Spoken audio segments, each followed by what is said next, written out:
Well, my wonderful friends, it looks like my chef hat is a little squashed. It look a little ridiculous. The whole thing is a kind of ridiculous. So this is a Chef Ricardo.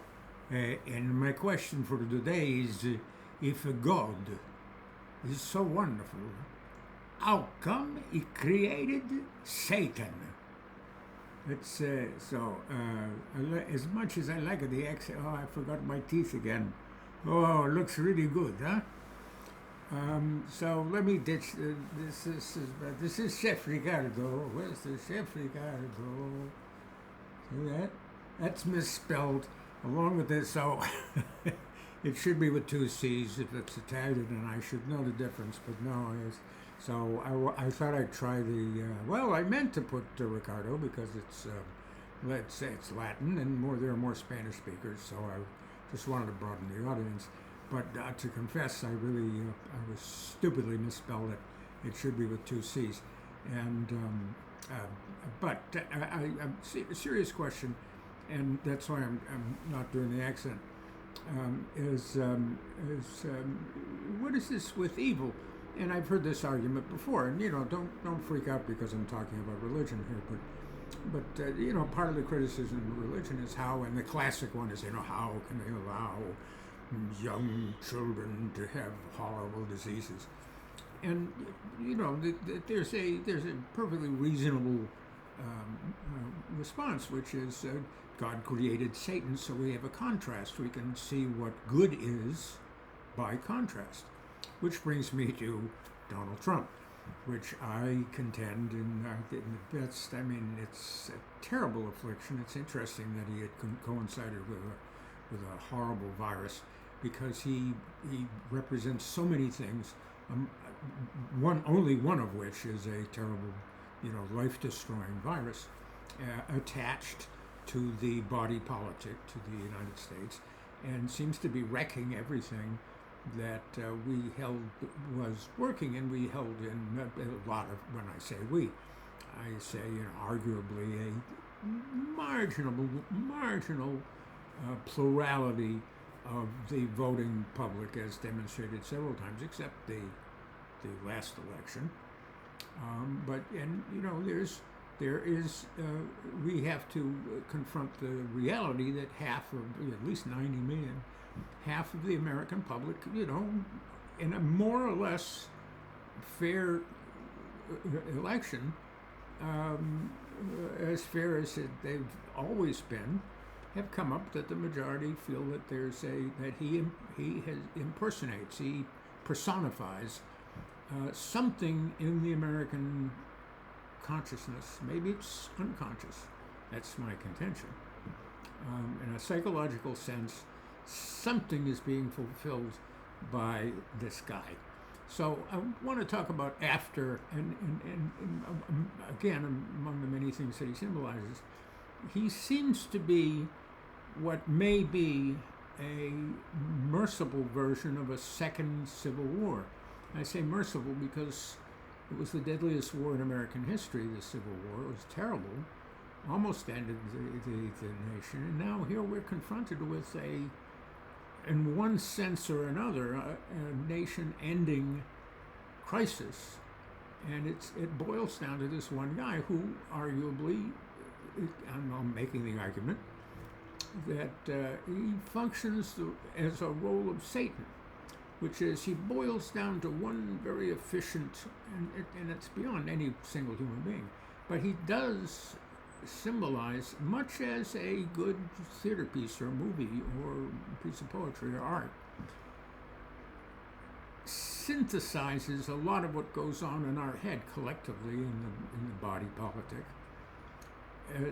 What's going on in our head that may be unspoken, we may be ashamed to confront it, and so we put it all on one person, and we invest him with these superhuman qualities and implications, as though is a way to try to show to us what's going on really internally that we can't really confront because we're so a lot of us ashamed of what goes on. Obviously, racism is one of the things.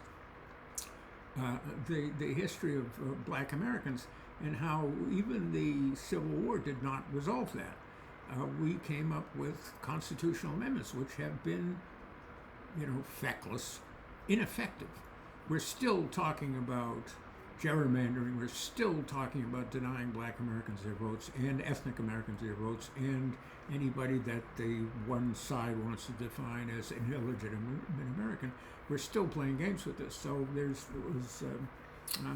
wrote down his name, and I'm so sorry. But there's a discussion going on that maybe we need to start anew. Maybe we need to have a constitutional convention, although it's kind of a tricky time to do this. And let's go over the details of what's going on, because obviously we have some stuff that's not being confronted. Now, I'm a fan of Jung. I'm a fan of psychologist Jung, and a lot of psychological approaches, and I'm convinced, and that's part of Corpism, which is the article that I wrote, that certain qualities of the individual person can be applied to the group person, that what we do collectively has a correspondence to what we are individually. So we are individuals. We are all our worlds comes down to what's in our own bodies and our own heads, and you can project what goes on in us individually into what we see as a group collectively.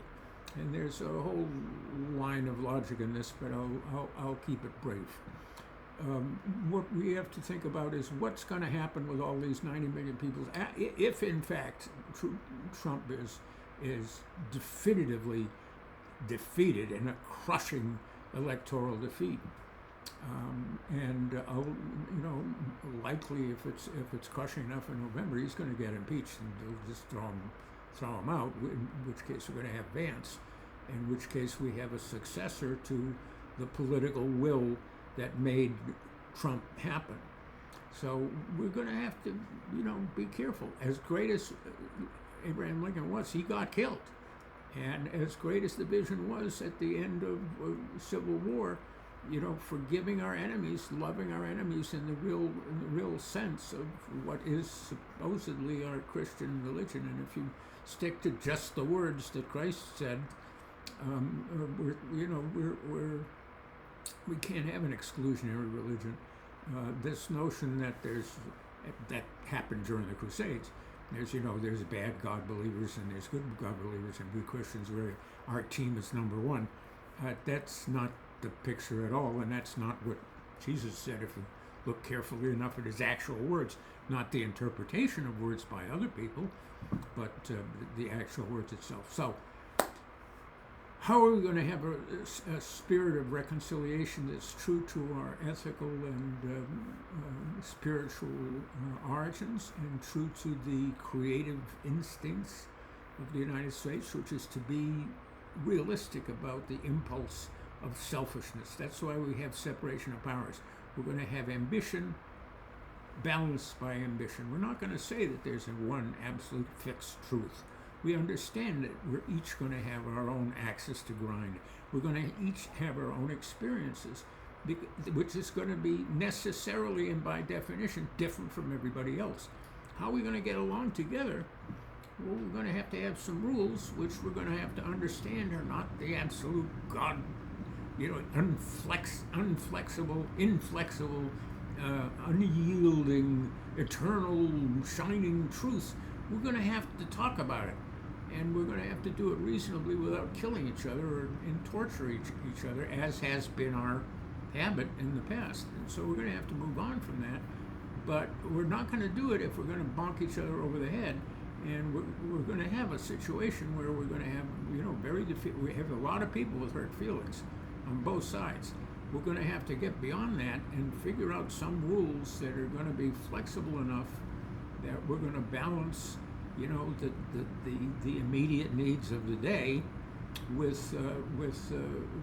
some conviction and at least attitude that we're going to follow these rules for a while. We're going to suck it up, follow the rules for a while, and see if it works.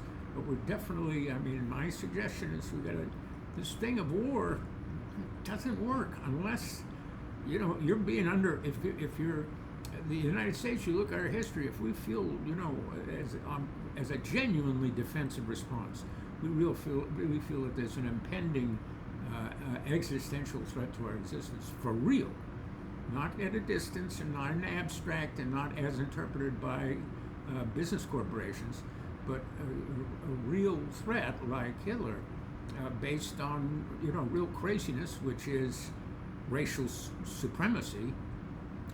Then we're going to get ourselves into trouble, and it just doesn't add up right. And we're going to wind up like every other great power, which is we get into debt because of war and military spending, and then we go bust, and then there's another cycle of people avenging past hurts and so forth. So there's a lot to be said for what some religions have to say and some spiritual traditions have to say. Not that that can't be turned into absolute murderous nonsense, which it is pretty much half of the time. But that's the best we can do is 50-50. Let's go for 51% for the good. But let's recognize that there's a whole bunch of us that have evil intent in our hearts, and it needs to be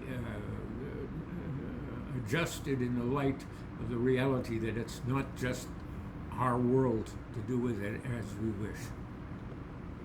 That's all I got to say now.